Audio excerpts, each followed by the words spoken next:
ଆନନ୍ଦ ବଜାର ଉଠେଇଥିଲେ ଜଣେ ଘିଅନ ବୁକୁଥିଲେ ନନା ଘିଅନ ଘିଅନ ସରିଯିବ ସରିଯିବ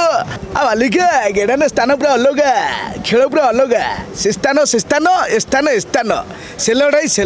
ଏ ଲଢ଼େଇ ଏ ଲଢ଼େଇ ଏ ଲଢ଼େଇ ସେ ଲଢ଼େଇ ନୁହଁ କି ସେ ଲଢ଼େଇ ଏ ଲଢ଼େଇ ନୁହଁ ଏ ଲଢ଼େଇ ପୁରା ଅଲଗା ପ୍ରକାର ଲଢ଼େଇ ଏ ଲଢ଼େଇରେ ବାବୁଜେନା ଅଛନ୍ତି।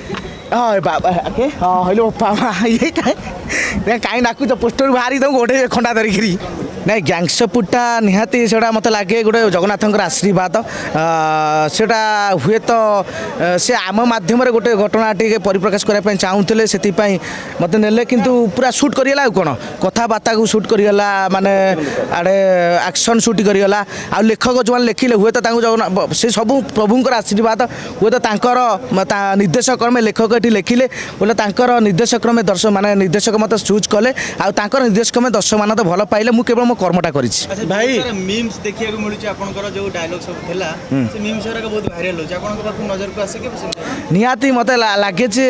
ସତରେ ଏମିତି ମୁଁ କରିଛି ମୁଁ କିନ୍ତୁ ନିଜକୁ ବିଶ୍ୱାସ କରିପାରେନି ଯେ ଏମିତି ଗୋଟେ ହେଇଯାଇଛି ସତ ଦେଖୁ ସେଟା ସବୁ ପ୍ରଭୁଙ୍କର ଆଶୀର୍ବାଦ ଆମେ କେବଳ ଖାଲି କର୍ମ କରିଛୁ ନିହାତି କର୍ମଟା ଭଲ ହେଇଛି ସବୁବେଳେ ଆଉ ଯେଉଁ କାମ କରୁଛ ସବୁବେଳେ ହାର୍ଟରୁ କର ନିହାତି ସେଇଟା ସମସ୍ତଙ୍କ ହାର୍ଟକୁ ଛୁଇଁବ। କଥା କହିବା ଯେଉଁ ଷ୍ଟାଇଲ ସବୁ ଥିଲା ସେଟା କେମିତି ମାନେ ଆରମ୍ଭରୁ ଶିଖିଥିଲେ ନା କେମିତି ଶିଖିଲେ ନା କ'ଣ? ନାଇଁ ଯେହେତୁ ମୋ ସ୍କୁଲିଂଟା ହେଲା ସଙ୍ଗୀତ ମହାବିଦ୍ୟାଳୟ ସେଠି ପ୍ରାୟ ଆମେ ନାଟକ ପାଠ କରୁ ସେଥିରେ ଏମିତିଆ ବି କରିଛି କିଛି କ୍ୟାରେକ୍ଟର କିନ୍ତୁ ଏଭଳିଆ ମାନେ ଚରିତ୍ର କିଛି କରିନଥିଲି ଏଇଟା ମୁଁ ଉଠେଇଥିଲି ଆମର ଆନନ୍ଦ ବଜାର ଉଠେଇଥିଲି ଜଣେ ଘିଅନ ବୁକୁଥିଲେ ନନା ଘିଅନ ଘିଅନ ସରିଯିବ ସରିଯିବ ମୁଁ ସେଇଠୁ ଆକ୍ଚୁଆଲି ଏ କଥାଟା ମୋର ମାଇଣ୍ଡରେ ରହିଥିଲା କିନ୍ତୁ ସେଇଟା ଏଠି କାମ ଲାଗିଲା ଆଉ ଭାଇରେ ଆମେ କାହା ସହିତ ଲଢ଼େଇ କରୁଛେ ଆମେ ପରସ୍ପର ସହିତ ଆଜି ଲଢ଼େଇ କରୁଛେ।